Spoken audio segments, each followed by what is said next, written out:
Hello everyone, welcome back. Friends, I hope you are doing well. Today we are going to learn a very interesting topic, organophosphate poisoning. तो आज हम लोग organophosphate poisoning पढ़ने जा रहे हैं। ये एक वेरी इंटरेस्टिंग टॉपिक है और एग्ज़ाम के पॉइंट ऑफ व्यू से भी इम्पोर्टेंट टॉपिक है।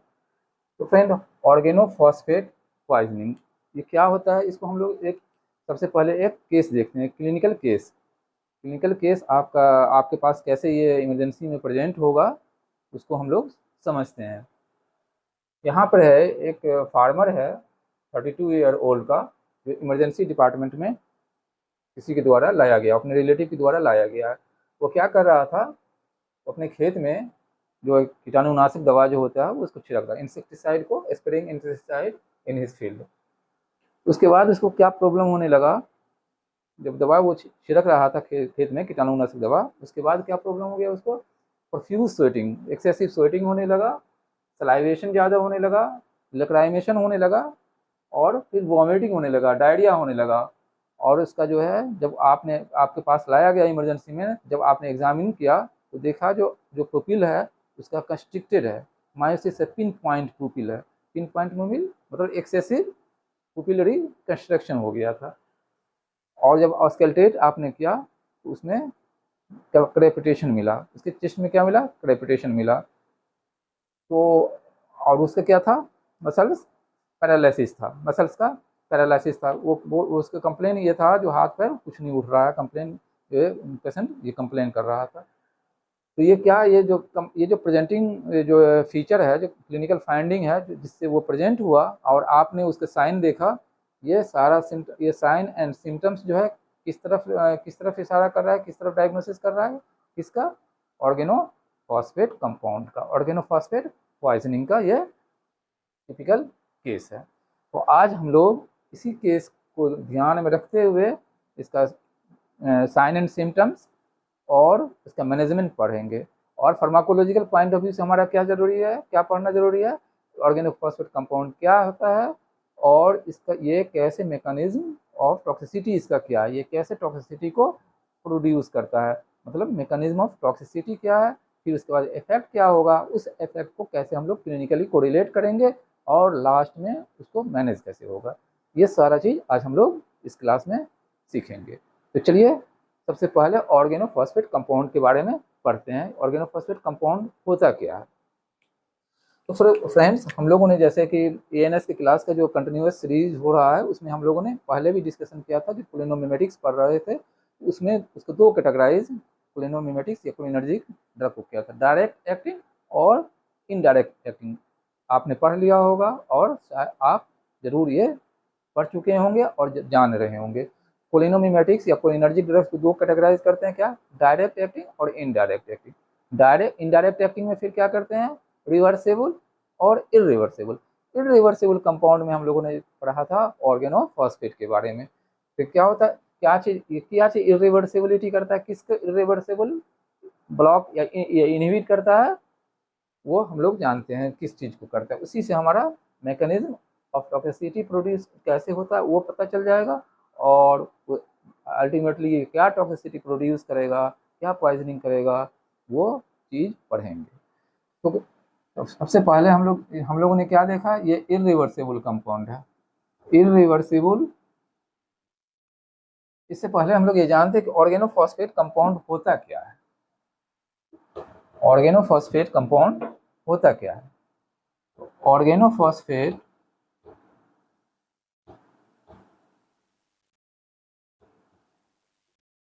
फॉस्फेट कंपाउंड, नाम से ही है, ये फॉस्फेट है, ऑर्गेनिक फॉस्फेट। ऑर्गेनोफॉस्फेट मतलब ऑर्गेनिक फॉस्फेट, ये फॉस्फेट ऑर्गेनिक कंपाउंड के रूप में जो है ये फॉस्फेट कंपाउंड है। ठीक है, इसमें क्या होगा, जो जनरली इंसेक्टिसाइड के रूप में प्रेजेंट यूज करते हैं फार्मर अपने खेत में, या पेस्टिसाइड, उसको क्या बोलते हैं, पेस्टिसाइड।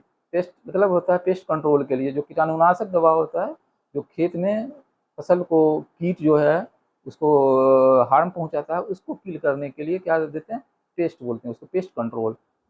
पेस्ट कंट्रोल किससे, पेस्टिसाइड से। तो क्या क्या होता है, मेलाथियोन, जनरली दो तीन ही हम लोग याद रखेंगे वो एग्जाम्पल के लिए, मेलाथियोन, पैराथियोन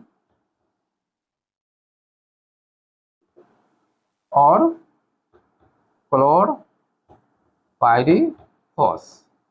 ये दो तीन याद रखेंगे, ये क्या है, पेस्टिसाइड या इंसेक्टिसाइड है। ठीक है, और क्या होता है, ये तो एक कैटेगरी हो गया। दूसरा कैटेगरी है जो केमिकल वारफेयर के लिए। पहले क्या होता था, नर्व गैस जिसको बोलते हैं, नर्व गैस केमिकल वारफेयर में, केमिकल वारफेयर मतलब ये केमिकल कंपाउंड से जो है उसको, अपने दुश्मन को जो है वार में उसको पैरालाइज कर दिया जाता था, जिससे ये गैस को छोड़ने से इसको बोलते थे nerve gas. Nerve gas, nerve gas, इससे क्या होता था, केमिकल वारफेयर।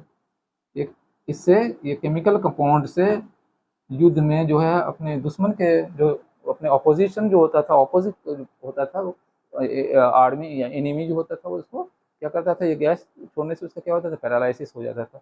पैरालिसिस होने के बाद वो किसी काम का नहीं होता था। उसमें क्या था, इसको केमिकल वारफेयर बोलते थे। इसमें क्या है, नर्व गैस में बहुत कॉमन चीज़ है जो आप लोग भी जान रहे होंगे, टबून है, सरीन है, और क्या है, सोमन है। इसको क्या बोलते हैं, सोमन, सरीन, टबून, याद कर लीजिएगा। इसको क्या बोलते हैं, नर्व गैस। नर्व गैस क्या कभी कैसे कहाँ यूज होता था पहले, केमिकल वारफेयर में, केमिकल वारफेयर में। तो ये सारा चीज जो है ऑर्गेनिक कंपाउंड है। तो ये तो अब तो जनरली इसका ये नहीं इस्तेमाल होता है, या नहीं इसका ये केस आपको नहीं मिल पाए ये, लेकिन इंसेक्टिसाइड पेस्टिसाइड वाला जो है ये पॉइजनिंग का केस आपको जरूर, ये आए दिन आपको इमरजेंसी में, जब आप इमरजेंसी में होंगे तो आपको ये केस मिलेगा। तो ये ऑर्गेनोफॉस्फेट कंपाउंड के बारे में हम लोगों ने जाना। तो ऑर्गेनोफॉस्फेट कंपाउंड क्या होता है। और फ्रेंड्स, अभी होता है जो ये पॉइजनिंग होता कैसे है, पॉइजनिंग का मोड ऑफ ट्रांसमिशन, एक मोड ऑफ ट्रांसमिशन हो गया, और ये मूड इसका जो है, ये पॉइजनिंग आखिर कैसे हो जाता है, मतलब कहने का मतलब है ये क्या क्या हो सकता है, एक्सीडेंटल हो सकता है, या फिर एक्सीडेंटल हो गया, होमिसाइडल हो सकता है, या फिर और क्या हो सकता है, होमिसाइडल हो जाएगा, एक्सीडेंटल हो जाएगा, सुसाइडल हो जाएगा। ये तीन हो सकता है। एक्सीडेंटल, इसका मोड ऑफ ट्रांसमिशन क्या हो सकता है, ये मोड ऑफ ट्रांसमिशन बाद में पढ़ेंगे, पहले देख लेते हैं ये कैसे कैसे हो सकता है। क्या हो सकता है, एक्सीडेंटल हो सकता है, एक्सीडेंटल, एक्सीडेंटल हो सकता है, एक्सीडेंटल का हो सकता है। दूसरा क्या हो सकता है, सुसाइडल, नाम से ही है सुसाइडल, और तीसरा होमिसाइड। जब आप फोरेंसिक की क्लास पढ़ेंगे, फोरेंसिक में नेक्स्ट में जब नेक्स्ट ईयर जाएंगे आप फोरेंसिक में पढ़ेंगे, या फोरेंसिक में आप पढ़ चुके होंगे, तो फोरेंसिक में जरूर एक्सीडेंटल, सुसाइडल और होमिसाइडल की टर्म से क्लियर कट क्लियरिफाई हो चुके होंगे, क्लियर टर्मिनोलॉजी आप समझ चुके होंगे। तो क्या होगा, या पढ़ें एक्सीडेंटल का मतलब क्या होता है, एक्सीडेंटल का मतलब क्या हो गया,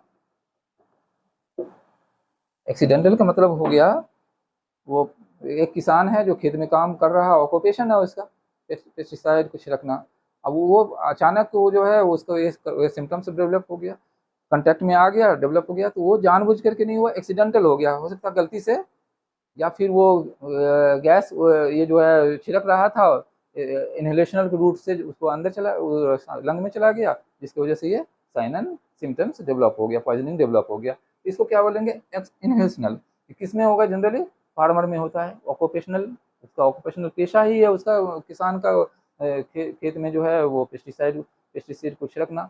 तो ये क्या हो गया, एक्सीडेंटल केस हो गया।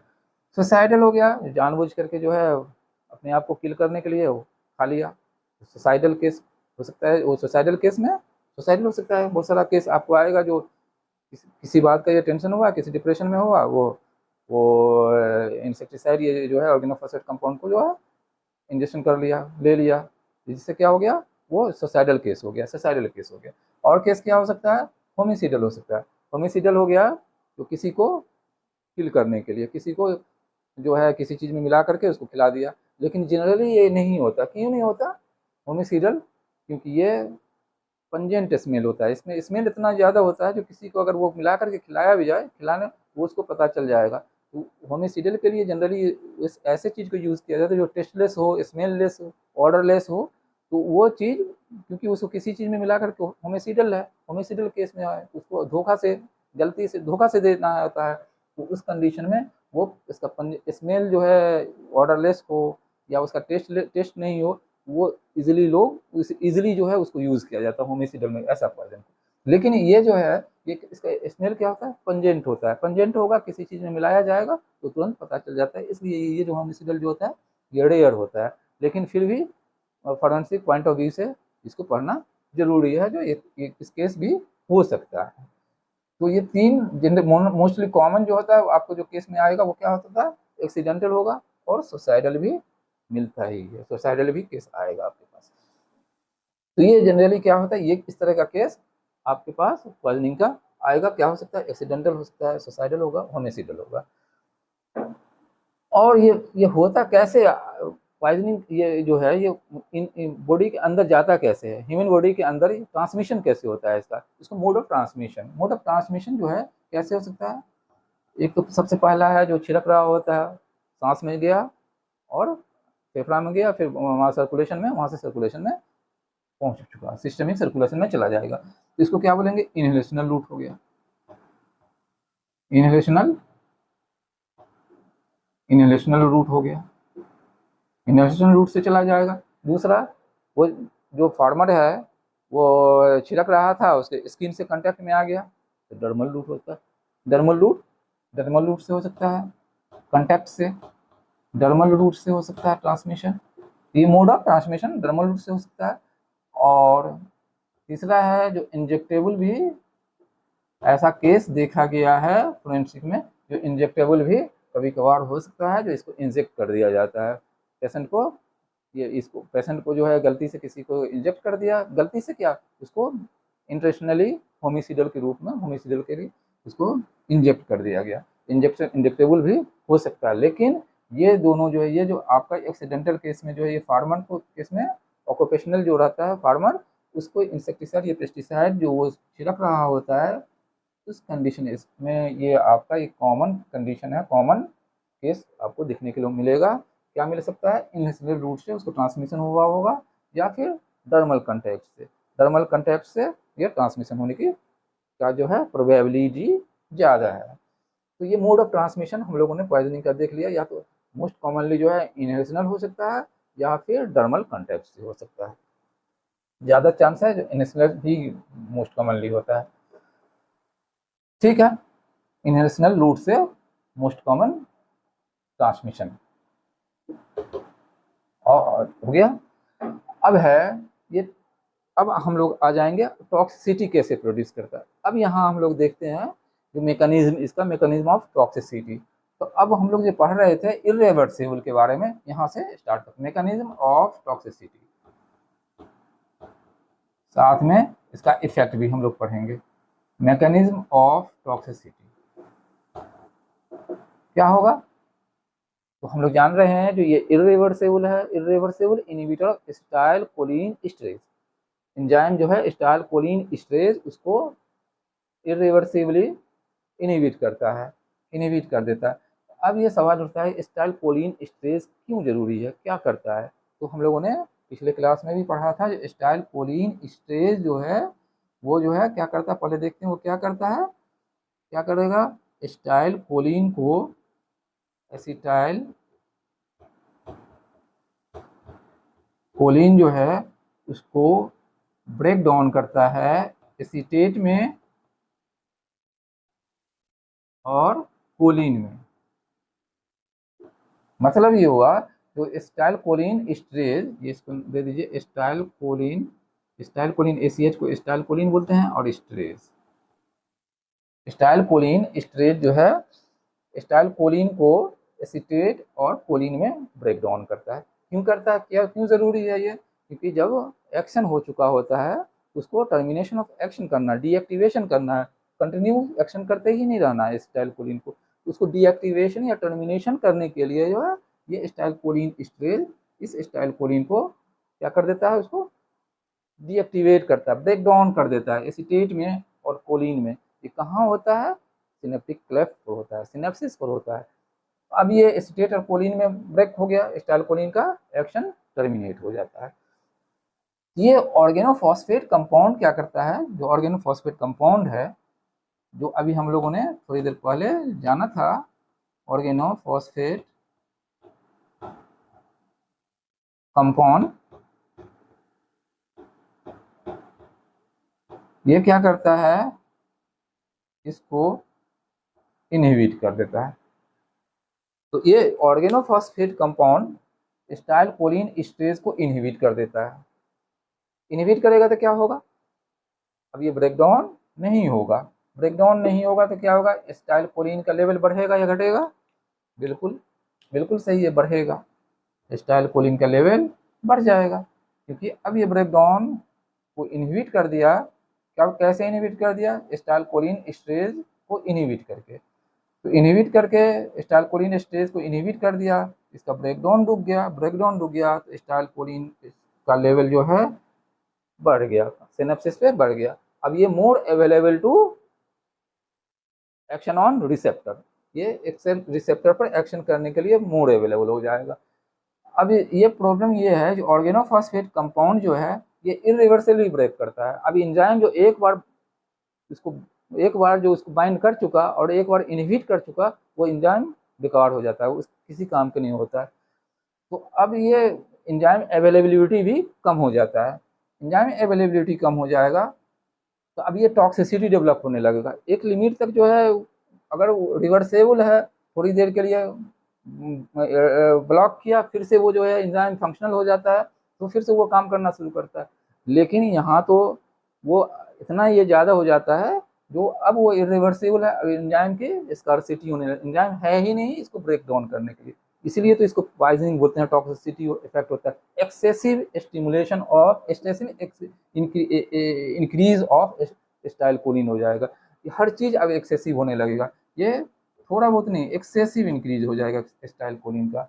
जब एक्सेसिव इंक्रीज हो जाएगा एसिटाइलकोलिन का तो एक्सेस क्या करेगा, अब ये कोलिनर्जिक रिसेप्टर पर, अब ये दो तरह का कोलिनर्जिक रिसेप्टर जैसे हम लोगों ने पढ़ा था, तो इफेक्ट भी उसी हिसाब से रिसेप्टर के हिसाब से ही इफेक्ट आना शुरू हो जाएगा। एक इफेक्ट क्या हो सकता है, मस्करेनिक रिसेप्टर पर आएगा, मस्करेनिक रिसेप्टर पर आएगा, इसका मस्करेनिक रिसेप्टर पर काम करेगा। और दूसरा कहाँ काम करेगा, निकोटिनिक रिसेप्टर पर, निकोटिनिक रिसेप्टर पर। अब ये नॉर्मल नहीं रहा, अब एक्सेसिव हो रहा है, हर चीज़ एक्सेसिव होगा, जो भी इफेक्ट आएगा वो एक्सेसिव इफेक्ट में आएगा। मस्करेनिक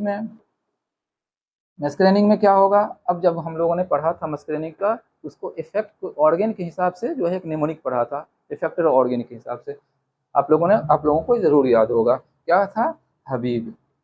इसी हबीब पर हम लोग उसका एक्सेसिव इफेक्ट देखेंगे और उसका साइन एंड सिम्टम्स इसी हबीब से, मस्करेनिक इफेक्ट जो आएगा उसका हबीब निमोनिक से जो है ऑर्गेन के हिसाब से ऑर्गेन वाइज क्या इफेक्ट आ रहा है, एक्सेसिव इफेक्ट आ रहा है, उसकी वजह से क्या clinical sign and symptoms develop हो रहा है, अभी हम लोग जानेंगे उसके बारे में।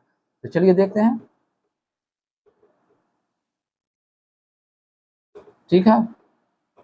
देखिए हार्ट पे, हार्ट पे क्या होगा, हार्ट पे M2 रिसेप्टर होता था, है M2 रिसेप्टर है, हम लोगों ने पढ़ा था, M2 रिसेप्टर है। हार्ट क्या कराता है, उसको डिप्रेस कराता है, हार्ट रेट को घटाता था। अब एक्सेसिव हो जाएगा, इंक्रीज डिक्रीज हार्ट रेट होता करेगा, एक्सेसिव तो क्या हो जाएगा, इसको क्या बोलेंगे, ब्रेडिकार्डिया हो गया। जो क्लिनिकल साइन एंड सिम्टम्स होगा वो ब्रेडिकार्डिया होगा। पल्स रेट कम हो जाएगा, पल्स रेट देखिएगा पेशेंट को कम हो जाएगा, हार्ट रेट कम हो गया, उसको क्या बोलेंगे क्लिनिकली ये क्या हो गया, फार्माकोलॉजिकल इफेक्ट हो गया, हार्ट रेट कम हो जाना। और ये क्लिनिकल हो गया, क्लिनिकल इफेक्ट हो गया। क्लिनिकल इफेक्ट क्या हो गया, ब्रेडिकार्डिया। ब्रेडिकार्डिया जो हम जिससे वो हम उसको आइडेंटिफाई कर सकते हैं।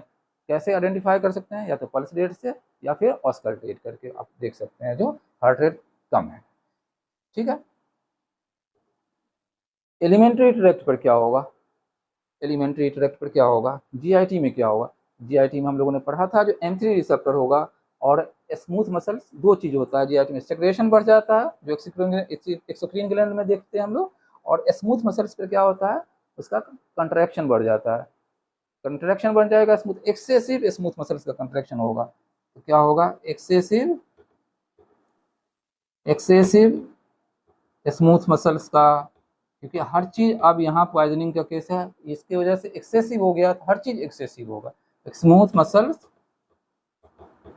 का कंट्रैक्शन होगा, इससे क्या होगा, इससे क्या होगा, इसी से डायरिया होने लगता है उसको, क्योंकि अब पेरिस्टाल्सिस इतना तेज से हो रहा है, कंट्रैक्शन इतना जल्दी जल्दी हो रहा है कि उसको डायरिया होने लगा, सेक्रेशन ज़्यादा हो रहा है, दो चीज़ की वजह से सेक्रेशन भी, गैस्ट्रिक सेक्रेशन भी ज़्यादा हो रहा है और स्मूथ मसल्स का कंट्रैक्शन भी ज़्यादा हो रहा है, स्पाज्म होने लगेगा और पेन, एब्डोमेन होगा, डायरिया होगा, डायरिया होगा, एब्डोमिनल पेन होने लगेगा उसको, एब्डोमिनल पेन होगा, क्योंकि स्पाज्म होने लगेगा, जल्दी जल्दी कंट्रैक्ट कर रहा है, कंट्रैक्शन ज़्यादा बढ़ जाएगा स्मूथ मसल्स का, तो डायरिया होगा और एब्डोमिनल पेन होगा। ब्रोंकस पे क्या होगा, ब्रोंकस पे क्या होगा, क्या कराता था, M3 रिसेप्टर से क्या होता था, ब्रोंको कंस्ट्रिक्शन होता है कि नहीं, ब्रोंको कंस्ट्रिक्शन हो जाएगा, मतलब अब क्या हो जाएगा, ब्रोंको कंस्ट्रिक्शन से ब्रोंको स्पाज्म हो गया, ब्रोंको स्पाज्म बोलेंगे, ब्रोंको स्पाज्म होगा, ये क्लिनिकल, ये पैथोलॉजिकल कंडीशन है, और क्लिनिकली हम लोग उसको क्या देखेंगे, difficulty in breathing, rapid breathing, excessive fast breathing, dyspnoea जिसको बोलते हैं, तो डिफिकल्टी इन ब्रीदिंग होने लगेगा, ये क्लिनिकली देखेंगे, ये क्लिनिकली हो गया, क्लिनिकल इफेक्ट हो गया, ये साइन एंड सिम्टम्स हम लोग देखते जा रहे हैं, ब्रेडिकार्डिया, डिफिकल्टी इन ब्रीदिंग, साथ साथ हम लोग वो भी पढ़ते चल रहे हैं, डिफिकल्टी इन ब्रीदिंग, हाँ, ब्रोंकोस्पाज्म हो गया, ये क्या हो गया, फार्माकोलॉजिकल इफेक्ट हो गया, ब्रोंको कंस्ट्रिक्शन हो गया, ब्रोंको कंस्ट्रिक्शन होने से क्या होता है, क्या होगा, डिफिकल्टी इन ब्रीदिंग होगा, fast breathing, excessive fast breathing, rapid breathing, difficulty in breathing होगा ही, और साथ में रैपिड ब्रीदिंग होगा, जल्दी जल्दी सांस लेगा, क्यों, क्योंकि उसको ऑक्सीजन जो लेवल कम हो रहा है बॉडी का, उसको कंपनसेट करना है, ठीक है।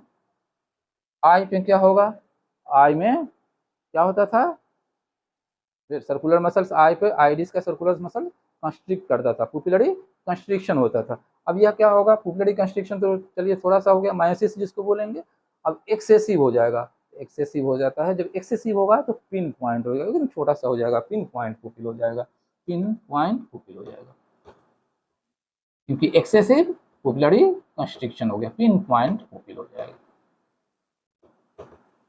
ठीक है। मायोसिस होगा, लेकिन जब एक्सेसिव हो गया तो अब वो पॉइंट के जैसा हो गया, तो इसको क्या बोलेंगे, पिन पॉइंट पुपिल। एक्सोक्रीन ग्लैंड पर क्या होगा, एक्सोक्रीन ग्लैंड पर क्या होगा, स्वेटिंग, एक्सेसिव स्वेटिंग होने लगेगा, स्वेटिंग होगा, प्रोफ्यूज स्वेटिंग, जो देखे केस में भी, हमारे केस में भी था, एक्सेसिव स्वेटिंग, एक्सेसिव स्वेटिंग होगा, मतलब जितना बॉडी का एक्सोक्राइन ग्लैंड का सिक्रेशन है सारा इंक्रीज कर जाएगा, लेक्राइमेशन होगा उसको, लेक्राइमेशन का मतलब क्या होगा, आँख से पानी, आंसू जो है जाना शुरू हो जाएगा, लेक्राइमेशन हो गया, एक्सेसिव स्वेटिंग हो गया, और क्या होगा, यहाँ देख लिया डायरिया हो रहा है, गैस्ट्रिक सेक्रेशन बढ़ गया, जिसकी वजह से सारा गैस्ट्रिक सेक्रेशन बढ़ने की वजह से डायरिया भी हो रहा है, और क्या होगा, चेस्ट में जो है, रिस्पायरेटरी में भी, ब्रोंकस में भी, यहाँ पर ब्रोंको कंस्ट्रिक्शन के साथ साथ ब्रोंकियल सेक्रेशन भी बढ़ जाएगा, ब्रोंकियल सेक्रेशन बढ़ेगा, लंग में जो है क्या मिलेगा उसको, क्रैप्स मिलेगा, तो लंग में क्या मिलेगा उसको देखेंगे तो ब्रोंकियल सेक्रेशन भी इंक्रीज करेगा, और ब्रोंकियल सेक्रेशन इंक्रीज होने से क्रेपिटेशन, ये क्लिनिकली आपको क्या मिल जाएगा, क्रेपिटेशन मिलेगा लंग में, क्रेपिटेशन लंग में मिलेगा, ठीक है, क्रेपिटेशन मिलेगा।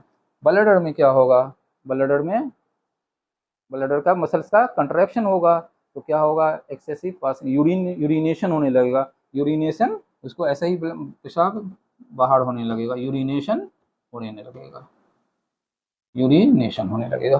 तो ये सारा जो है हबीब निमोनिक से हम लोगों ने क्या देखा, मस्करेनिक का, मस्करेनिक इफेक्ट को, मस्करेनिक इफेक्ट को क्या देखा, एक हबीब निमोनिक्स जो हम लोग पढ़ते आ रहे हैं, ये निमोनिक्स याद रखिए।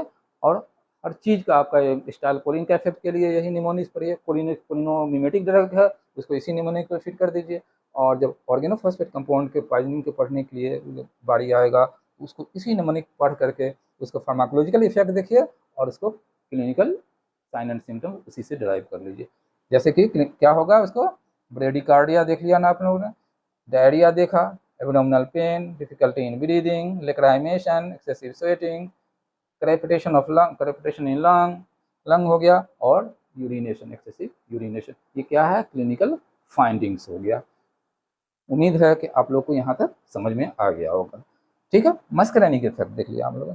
चलिए निकोटेनिक इफेक्ट में क्या होगा, तो निकोटेनिक इफेक्ट में हम लोग बात करेंगे कहाँ का, बात करेंगे न्यूरोमस्कुलर जंक्शन का। न्यूरोमस्कुलर जंक्शन कहाँ पर, एनएम जंक्शन, एनएम जंक्शन। ठीक है, न्यूरोमस्कुलर जंक्शन, यहाँ ये क्या होगा। अब अब यहाँ एक टेक्निक समझने की बात है, ये स्टाइल कोलिन करता क्या। स्टाइल कोलिन हम लोगों ने पढ़ा था, स्टाइल कोलिन न्यूरोमस्कुलर जंक्शन पे एनएम रिसेप्टर पे बाइंड करके इसको स्टिमुलेट करके स्केलेटल मसल्स का कंट्रैक्शन कराता है। Very good. अब सवाल ये है जो यहाँ तो स्टाइल कोलिन की कमी नहीं हुई है, स्टाइल कोलिन तो है, एक्सेसिव हो गया, फर्क तो यही है, एक्सेसिव हुआ है।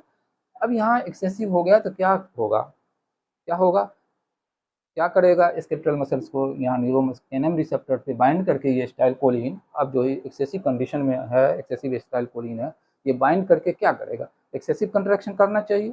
लेकिन माय फ्रेंड ऐसा नहीं होता, एक्सेसिव कंट्रैक्शन नहीं होता। क्यों नहीं होता, क्योंकि ये एक ऐसा ये रिसेप्टर जो है ये ऑप्टिमल सिचुएशन में काम करता है। मतलब न कम पे न ज़्यादा, अगर कम होगा तब भी ये काम नहीं कर पाएगा, स्टिमुलेट नहीं होगा।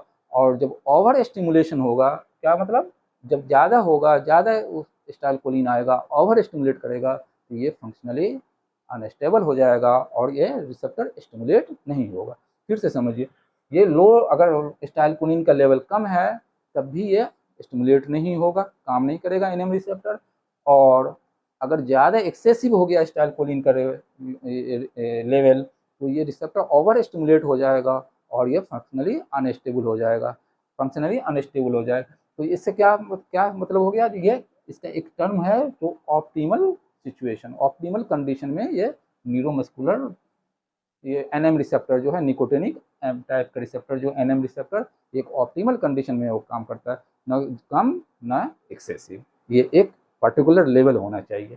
तो यहाँ क्या हो रहा है, जब एक्सेसिव हो रहा है तब भी अब ये निकोटिनिक रिसेप्टर जो है ये काम नहीं करेगा, काम नहीं करेगा तो क्या क्या सिचुएशन डेवलप कर जाएगा, पैरालिसिस का।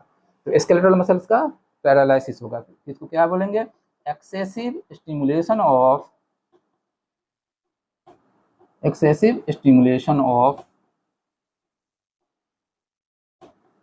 NM receptor. निकोटिनिक जो एनएम रिसेप्टर है, निकोटिनिक एम टाइप का रिसेप्टर जो है, इसका एक्सेसिव स्टिमुलेशन हो जाएगा, जिसकी वजह से क्या हो जाएगा, स्केलेटल मसल्स का पैरालिसिस हो जाएगा। तो ये इसको क्या बोलते हैं, स्केलेटल मसल्स का पैरालिसिस। फैसिकुलेशन, पहले फैसिकुलेशन होता है, फैसिकुलेशन छोटा धीरे धीरे करके ये होगा, फिर लास्ट में वो क्या हो जाएगा, पैरालिसिस हो जाएगा, स्केलेटल मसल्स का पैरालिसिस हो जाएगा। क्यों हुआ, हम लोगों ने इसका रीजन देख लिया, स्केलेटल मसल्स का पैरालिसिस हो गया। ये कंडीशन, यही कंडीशन है स्केलेटल मसल, अल्टीमेटली जो है डायफ्राम का पैरालिसिस हो जाएगा और पेशेंट जो है रिस्पिरेटरी फेल्योर में डेथ हो जाता है। फाइनली जो डेथ होता है वो इसी स्केलेटल मसल्स पैरालिसिस की वजह से डायफ्रामेटिक पैरालिसिस हो जाता है, जिसकी वजह से जो है इसका रिस्पिरेशन फेल कर जाएगा और पेशेंट जो है अल्टीमेटली डेथ कर जाएगा। तो ये सिचुएशन ये हम लोगों ने देखा कहाँ, पेरिफेरल का हो गया, मस्करेनिक में, निकोटिनिक में, और एक अलग से सीएनएस में क्या इसका इफेक्ट होगा, सीएनएस का इफेक्ट देखते हैं। चलिए ये देख लिया हम लोगों ने पेरिफेरल इफेक्ट, निकोटिनिक इफेक्ट देखा, मस्करेनिक देखा पहले हबीब निमोनिक से, और निकोटिनिक इफेक्ट देखा तो skeletal muscles paralysis, fasciculation, skeletal muscles का पैरालिसिस हो रहा है। चलिए CNS में क्या होगा माय फ्रेंड? CNS में क्या होगा? CNS में triple C, C for C, triple C याद रखेंगे। क्या होगा CNS में? CNS में क्या इफेक्ट आएगा? CNS में टॉक्सिसिटी इफेक्ट क्या होगा? इसको ट्रिपल सी याद रखिए। कंफ्यूजन, कॉमा और कन्वर्सन। पहले कन्वर्सन याद रखिए, इसको ऊपर दीजिए कन्वर्सन, 2 नंबर में कन्वर्सन रखिए, कन्वर्सन प्रोसीजर और कॉमा। ट्रिपल सी याद रखना होगा। क्या रखिएगा? कंफ्यूजन, कन्वर्सन और कॉमा। ठीक है, ये चीज आपको सीएनएस में भी तो मस्करेनिक रिसेप्टर और निकोटेनिक रिसेप्टर होता है। तो M4 M5 जो हम लोग पढ़ते थे, M1 भी होता है। तो लगभग सीएनएस में सारा रिसेप्टर्स होता है। तो इसमें क्या होगा आपका? कंफ्यूजन, कन्वर्सन, कॉमा और एंजाइटी, एजिटेशन और डिफरेंट टाइप का प्रॉब्लम और भी हो सकता है। लेकिन याद रखने के लिए मेनली हमको याद रखना है जो कंफ्यूजन, कन्वर्सन और कॉमा, ये ट्रिपल सी निमोनिक से याद रखेंगे। ये सीएनएस का इफेक्ट हम लोगों ने देख लिया ऑर्गेनोफॉस्फेट कंपाउंड का पॉइजनिंग। अब है हम लोगों ने क्या क्या देख लिया, कैसे टॉक्सिसिटी डेवलप हुआ, उसका फार्माकोलॉजिकल इफेक्ट क्या हुआ, फिर उसका क्लिनिकल इफेक्ट क्या हुआ, क्लिनिकल इफेक्ट में सिम्टम्स एंड साइंस क्या हुआ। अब आ जाता है most crucial part of poisoning, उसका मैनेजमेंट की बारी आता है। चलिए मैनेजमेंट में क्या करेंगे अब हम लोग, जो कि लाइफ सेविंग है, एक डॉक्टर के लिए चैलेंजिंग है जॉब है मैनेजमेंट। तो फ्रेंड ये क्या है, मैनेजमेंट में एक पॉइजनिंग क्या होता है? मेडिको लीगल केस होता है। इसको आपको पुलिस को इन्फॉर्म करना होगा, इन्फॉर्म टू पुलिस करिएगा आप उसका, क्योंकि ये देखा हम लोगों ने एक्सीडेंटल है, होमिसाइडल है, सुसाइडल है, कुछ भी हो सकता है। तो ये एक मेडिको लीगल केस है, इसको आपको पुलिस को इन्फॉर्म करना ही चाहिए। अब है मैनेजमेंट में आप और क्या करिएगा मैनेजमेंट में। चलिए मैनेजमेंट में सबसे पहले जो है डिकंटामिनेशन। डिकंटामिनेशन का मतलब क्या होता है? डिकंटामिनेशन,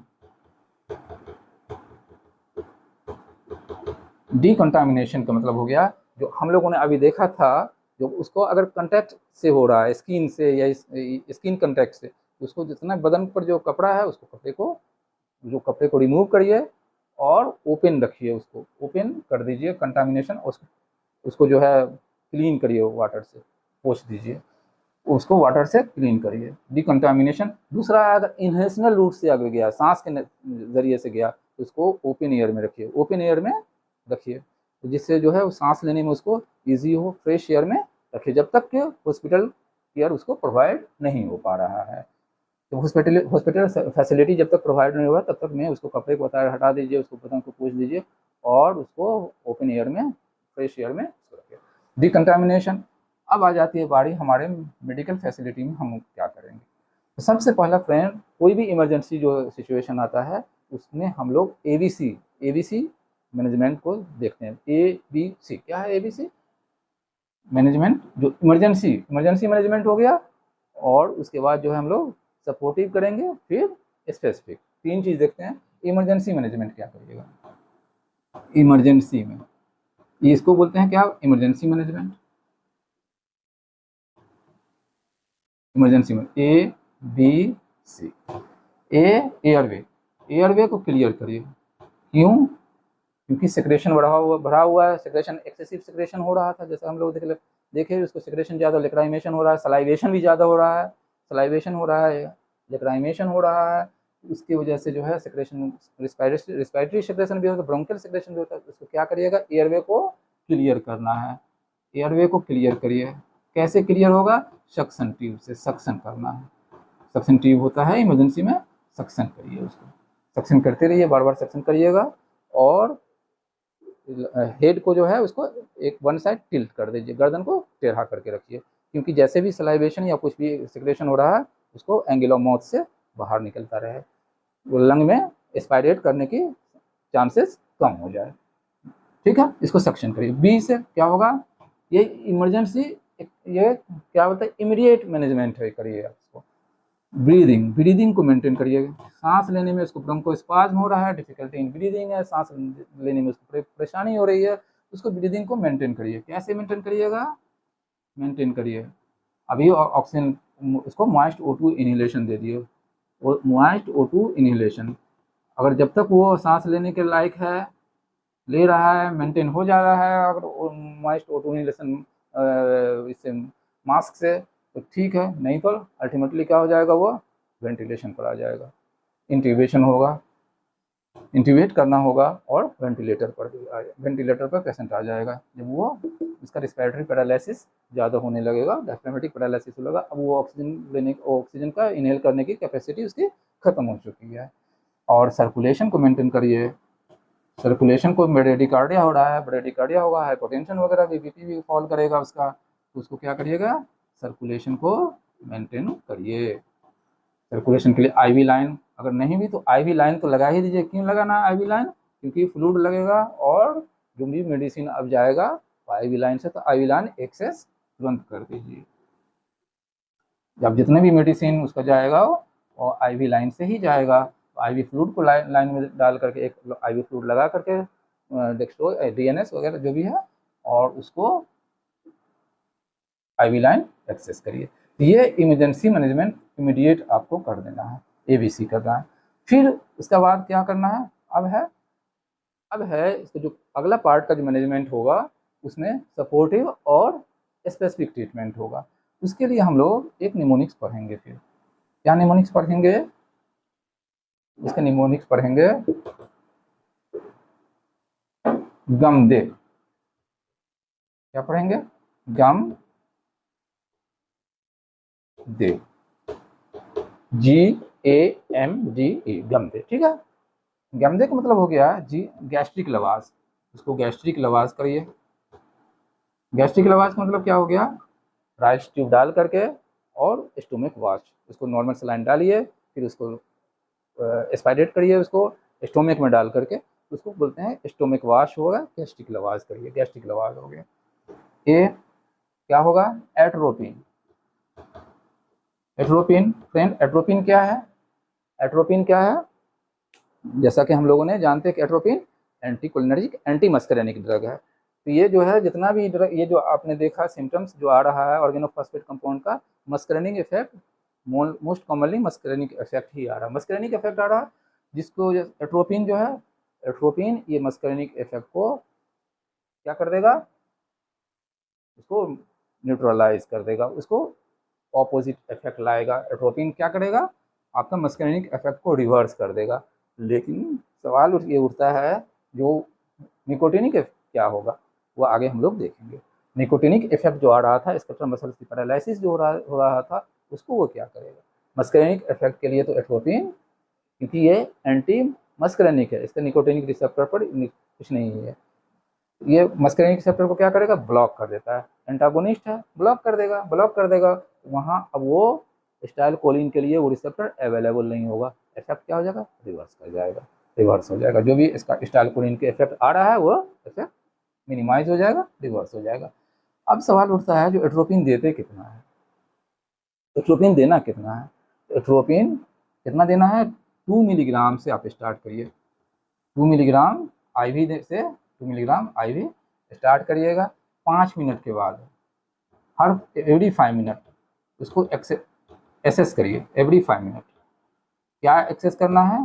sign of atropinisation. Every 5 minute पे उसको, मतलब 2 मिनट 2 मिलीग्राम दे दिए, 5 मिनट के बाद एक्सेस करेंगे। क्या एक्सेस करेंगे?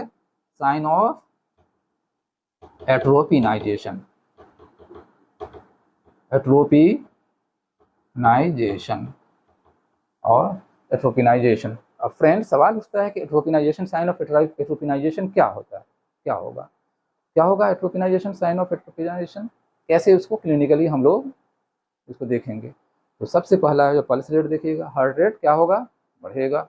एट्रोपिन देने से क्या होगा? एट्रोपिन क्या कराएगा? हार्ट रेट को बढ़ाएगा, तो पल्स रेट भी बढ़ेगा। एक तो हो गया पल्स रेट से पता चलेगा। दूसरा, ये एक्जिला, एक्जिला क्या होगा? अब वो क्या होने लगेगा? एक्सेसिव स्वेटिंग हो रहा था, वो क्या होगा? एट्रोपिन देने से ड्राई होने लगेगा। ठीक है, जो भी वार्म एरिया है वो क्या होगा? स्वेटिंग ज़्यादा हो रहा होगा, तो एक्जिला में स्वेटिंग ज़्यादा हो रहा था, अब उसको क्या होगा? स्वेटिंग कम होने से वो एरिया ड्राई होने लगेगा। ये आपका क्लिनिकली देख लिया। दूसरा क्या हो सकता है, तीसरा क्या हो सकता है, पुपिल से। पुपिल क्या हो रहा था, पिन पॉइंट था, कंस्ट्रिक्टेड पुपिल था। अब क्या होगा, साइन ऑफ एट्रोपिनाइजेशन हो। एट्रोपिन क्या करता है, मेड्रियासिस करता है, डायलेटेशन, पुपिलरी डायलेटेशन करता है, तो पुपिल क्या होगा, डायलेट हो जाएगा। ये हो गया। और क्या देखिए, अस्कल्टेट करिए, उसको लंग को अस्कल्टेट करिएगा। जब अस्कल्टेट करिएगा तो वहाँ क्या, क्रेपिटेशन, सेक्रेशन ज़्यादा हो रहा था, क्रेपिटेशन मिल रहा था लंग में। अब वो क्या होगा, क्रेपिटेशन कम होने लगेगा लंग में। जो क्रेपिटेशन जो हो रहा था, क्योंकि सेक्रेशन कम हो जाएगा तो एट्रोपिन को देने से वो क्रेपिटेशन भी कम हो रहा है। तो क्या क्या हम लोगों ने साइन ऑफ एट्रोपिन में बात किया, पल्स रेट, हार्ट रेट बढ़ जाएगा, हार्ट रेट मतलब पल्स रेट जो है बढ़ जाएगा, टेकिकार्डिया जिसको बोलते हैं। तो ये हो गया। दूसरा क्या होगा, पुपिल में, पुपिल जो है डायलेट होने लगेगा, पुपिल डायलेटेशन हो जाएगा, इस वार्म एक्सिला होगा, और लंग में जो है क्रेपिटेशन जो है वो मिनिमाइज हो जाएगा या एब्सेंट हो जाएगा। तो ये साइन ऑफ एट्रोपिनाइजेशन जैसे ही आएगा तो क्या करेंगे हम लोग, इसको रोक देंगे। किसको रोक देंगे, एट्रोपिन देने को। अगर नहीं आ रहा है, जब तक हर 5 मिनट में 2 मिलीग्राम दिया, 5 मिनट के बाद इसको एक्सेस किया है, साइन ऑफ एट्रोपिनाइजेशन नहीं मिला, तो क्या करेंगे, इसको डबल कर देंगे। अब कितना देंगे, 4 मिलीग्राम। फिर से फिर 5 मिनट के बाद फिर एक्सेस करेंगे, फिर देखेंगे, फिर नहीं हुआ तो हर 5 मिनट के बाद जो है डोज को डबल करते चलेंगे। कब तक, जब तक के साइन ऑफ एट्रोपिनाइजेशन हमें नहीं मिल जाता। जब साइन ऑफ एट्रोपिनाइजेशन मिल जाएगा तो क्या करेंगे, रोक देंगे एट्रोपिन को रोक देंगे वहीं पे। तो ये एट्रोपिन का हम लोगों ने पढ़ा। एट्रोपिन का क्या है, ये क्या है, एट्रोपिन को क्या बोलते हैं हम, एंटीडोट हो गया इसका, एंटीडोट, एंटीडोट हो गया किसका, ऑर्गेनोफॉस्फेट पॉइजनिंग का स्पेसिफिक एंटीडोट। एंटीडोट किसको बोलते हैं, एंटीडोट जो एक केमिकल कंपाउंड है जो जो पॉइजनिंग को क्या करता है, उसके इफेक्ट को रिवर्स कर देता है, उसके इफेक्ट को न्यूट्रलाइज कर देता है। ठीक है। तो एट्रोपिन आपका स्पेसिफिक एंटीडोट ऑर्गेनोफॉस्फेट कंपाउंड का क्या हो गया, एट्रोपिन है। एट्रोपिन किसका, ऑर्गेनोफॉस्फेट कंपाउंड का। तो एट्रोपिन कैसे देना है, क्या देना है, क्या कब रोक देना है, हम लोगों ने इसके बारे में पढ़ चुके हैं। चलिए नेक्स्ट देखते हैं। नेक्स्ट क्या है, एम से। एम से क्या, गम देख, एम में मैकेनिकल वेंटिलेशन। मैकेनिकल वेंटिलेशन जो अभी हम लोगों ने पढ़ा था थोड़ी देर पहले, जब यहाँ ब्रीदिंग के बारे में बात कर रहे थे, तो वहीं पर हम लोगों ने इसका डिस्कशन किया था। वेंटिलेशन, जब O2 दे रहे हैं, अगर वो सिचुएशन फॉल करने लगेगा, सिचुएशन अभी भी फॉल कर रहा है, जो ऑक्सीजन के बाद भी, आपको क्या करना पड़ेगा, पेशेंट को इंट्यूबेशन करना होगा और उसको मैकेनिकल वेंटिलेशन यानी वेंटिलेटर पर उसको डाल देना होगा। इंट्यूबेट करके मैकेनिकल वेंटिलेशन वेंटिलेटर पर उसको रख देना पड़ेगा। डी से क्या, डायजेपाम। डायजेपाम क्या है, बेंजोडाइजापीन है, जो क्या है, एंटी कन्वल्सेंट है। अभी हम लोगों ने CNS में पढ़ा था, CCC में, उसमें एक कन्वर्सन भी था। कन्वर्सन क्या होता है, कन्वर्सन को उसको ट्रीटमेंट करने के लिए डायजेपाम देना पड़ेगा आपको। डायजेपाम, डायजेपाम क्या है, बेंजोडाइजापीन है, डायजेपाम दे देंगे। और ई से क्या होगा, एंजाइम रीएक्टिवेटर, एंजाइम रीएक्टिवेटर, एंजाइम रीएक्टिवेटर। ठीक है। क्या होगा, एंजाइम रीएक्टिवेटर के बारे में अब हम पढ़ेंगे। तो एंजाइम इसको बोलते हैं क्या, एंजाइम रीएक्टिवेटर, नाम से ही लग रहा है एंजाइम। कौन सा एंजाइम, किसको रीएक्टिवेट करेगा, ऑर्गेनोफॉस्फेट ने किसको इनएक्टिवेट कर दिया है, एसिटाइलकोलिनेस्टरेज को। तो ये जो है, ये कंपाउंड जो है उसको रीएक्टिवेट करेगा, किसको रीएक्टिवेट करेगा, एसिटाइलकोलिनेस्टरेज को। तो ये कौन से कंपाउंड होता है, इसको बोलते हैं ऑक्साइन, ऑक्साइन बोलते हैं। उसी में है 2-पाम, पाम, प्रैली ऑक्साइन, प्रैली ऑक्साइन किसको क्या है, प्रैली ऑक्साइन, प्रैली ऑक्साइन, 2-पाम, 2-पाम कंपाउंड है, ऑक्साइम है, जो कि एसिटाइलकोलिन एस्टरेज को रीएक्टिवेट करता है, उसको इनएक्टिव से एक्टिव करता है। अब यही कंपाउंड है जो निकोटेनिक वाला जो इफेक्ट था उसको रिवर्स कर लेगा, क्योंकि जब एंजाइम रीएक्टिवेट कर देगा तो निकोटेनिक तो होगा ही, मस्करेनिक तो होगा ही, क्योंकि मस्करेनिक के लिए एट्रोपिन है ही। लेकिन मस्करेनिक जब एंजाइम ही काम करना शुरू कर देगा तो एसिटाइलकोलिन को ब्रेकडाउन शुरू हो जाएगा, जिसकी वजह से एसिटाइलकोलिन का इफेक्ट लेवल जो है सर्कुलेशन में, सिस्टमिक सर्कुलेशन, प्लाज्मा कंसंट्रेशन, ये सिनेप्सिस पे कम होने लगेगा और उसका इफेक्ट भी कम होने लगेगा, दोनों इफेक्ट कम होने लगा, मस्करेनिक भी कम होगा, निकोटिनिक भी कम होगा। लेकिन निकोटिनिक इफेक्ट के लिए जो है स्पेशली जो है यही है, मस्करेनिक के लिए तो एट्रोपिन है ही, और निकोटिनिक के लिए स्पेशली जो है एंजाइम डीएक्टिवेटर ही जो है निकोटिनिक इफेक्ट को रिवर्स करेगा। ठीक है, तो हम लोगों ने देख लिया एंजाइम डीएक्टिवेटर पाम का। अभी एक क्वेश्चन ये उठता है कि ऑर्गेनोफॉस्फेट कंपाउंड जो है आखिर ये इनएक्टिवेट कैसे कर देता है एंजाइम को, एसिटाइल कोलिन स्टेज को। फ्रेंड, हम लोग बायोकेमिस्ट्री में आप पढ़े होंगे और जनरली हम लोग पढ़ते आ रहे हैं, जो कोई एंजाइम अगर फास्फोराइलेट होता है तो क्या होता है, वो एक्टिव हो जाता है।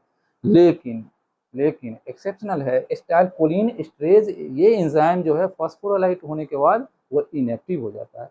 ये ऑर्गेनोफॉस्फेट कंपाउंड जो फॉस्फेट है इसको फास्फोराइलेट कर देता है, किसको, एसिटाइल कोलिन स्टेज को। एसिटाइल कोलिन स्टेज को फास्फोराइलेट करेगा तो ये इनएक्टिव हो जाता है। एसिटाइल कोलिन स्टेरेज एंजाइम जो है इसको ये फॉस्फोराइलेट कर देता है। फॉस्फोराइलेट होने से क्या हो जाता है, ये इनएक्टिव हो जाता है, इनएक्टिव हो जाता है। अगर आपने जल्दी उसको ट्रीटमेंट कर दिया, जल्दी आपने दे दिया एंजाइम डीएक्टिवेटर, तो ये हटा रिवर्स कर देगा, उसको उसको रिवर्स कर देगा, डीएक्टिवेट कर देगा। लेकिन अगर इसको टाइम लग गया, कितना टाइम, 24 to 48 आवर्स के बाद आपने दिया, तो ये क्या होता है, ये उसका बॉन्ड जो हो जाता है, फॉस्फोराइलेशन का जो बॉन्ड होता है, फॉस्फेट बॉन्ड, वो स्ट्रॉन्ग हो जाता है, और जिसके वजह से जो है आप इसको अलग करना मुश्किल हो जाता है, इसको एंजाइम को रीएक्टिवेट करना मुश्किल हो जाता है। इसका मतलब ये हुआ, जो अगर आपको एंजाइम डीएक्टिवेटर पाम देना है तो 24 से 48 आवर के अंदर ही देना होगा। अगर उसके बियॉन्ड दे रहे हैं तो फिर इसका कोई फ़ायदा नहीं है, क्योंकि ये फॉस्फोराइलेशन बॉन्ड जो है वो स्ट्रॉन्ग हो चुका है। इसको प्रोसेस को क्या बोलते हैं, एजिंग, इसी को एजिंग बोलते हैं, क्योंकि एंजाइम अब बूढ़ा हो चुका है। मतलब एंजाइम जो है, अब एजिंग का मतलब क्या, अब एंजाइम बूढ़ा हो चुका, अब वो मरने के नज़दीक हो चुका, अब उसको आप फिर से दोबारा आप जिंदा नहीं कर सकते। तो एंजाइम डीएक्टिवेटर का रोल तभी तक है, कब तक, 48 आवर के विदिन 48 आवर्स आपने दिया तो डीएक्टिवेट होगा, नहीं होगा तो फॉस्फेट बॉन्ड जो स्ट्रॉन्ग हो चुका है, अब वो एजिंग प्रोसेस में चला गया, जिसकी वजह से अब वो डीएक्टिवेट नहीं हो पाएगा। उम्मीद है कि आप कंसेप्ट समझ लिए होंगे। अब है एक और क्वेश्चन आता है, जो कार्बामेट पॉइजनिंग में, कार्बामेट पॉइजनिंग भी होता है, उसमें ये एंजाइम डीएक्टिवेटर का रोल नहीं है, नहीं देते हैं। क्यों नहीं देते, क्वेश्चन समझिएगा। कार्बामेट पॉइजनिंग में, ये किस पॉइजनिंग की बात कर रहे थे, ऑर्गेनोफॉस्फेट में तो हम लोग ने दिया। कार्बामेट पॉइजनिंग में जो है इसका एंजाइम डीएक्टिवेटर पाम का रोल नहीं है, पाम नहीं देते। क्यों नहीं देते, इसका आंसर है, एक्सप्लेनेशन ये है कि कार्बामेट पॉइजनिंग जो होता है वो रिवर्सेबल होता है। कुछ देर के बाद जो है वो हाइड्रोलिसिस हो जाता है, कार्बामाइलेशन होता है, जिसकी वजह से जो एंजाइम इनएक्टिव होता है, लेकिन थोड़ी देर के बाद, कुछ देर के बाद, विदिन 24 आवर वो फिर से रिवर्स हो जाता है, रिवर्सेबल होता है। हाइड्रोलिसिस हो जाता है, रिवर्सेबल हो गया, फिर से एंजाइम काम करना शुरू कर देता है, जिसकी वजह से जो है डीएक्टिवेटर की ज़रूरत होती ही नहीं है। समझ में आया, क्वेश्चन ये है, आंसर हमारा एक्सप्लेनेशन ये है, कार्बामाइलेशन जो होता है एंजाइम का, वो रिवर्सेबल होता है, उतना वीक होता है, जिसकी वजह से जो है हाइड्रोलिसिस हो जाता है, खुद अपने आप रिवर्स हो जाता है विदिन 24 आवर, जिसकी इसी कारण से जो है एंजाइम डीएक्टिवेटर की इसमें कोई ज़रूरत नहीं होती है, एंजाइम खुद अपने आप रिवर्स होकर के फिर से फंक्शनल हो जाता है। तो ये कार्बामेट पॉइजनिंग में हमें उसका काम की ज़रूरत नहीं पड़ती। तो आज हम लोगों ने ऑर्गेनोफॉस्फेट कंपाउंड, ऑर्गेनोफॉस्फेट पॉइजनिंग का के बारे में पढ़ा। उम्मीद है कि आप लोगों को ये कंसेप्ट अच्छा लगा होगा, इन्फॉर्मेटिव लगा होगा। इन्फॉर्मेटिव लगे कंसेप्ट अच्छा लगा तो दूसरों को भी शेयर करिए, लाइक करिए, और इसके बारे में ज़रूर कमेंट करिएगा कि ये लेक्चर आपको कैसा लगा, इसमें कुछ इम्प्रूवमेंट की ज़रूरत है, तो फर्दर इम्प्रूव करने के लिए कुछ कमेंट करिए। और फिर से मिलते हैं एक नए टॉपिक के साथ, तब तक के लिए bye bye, take care, thank you.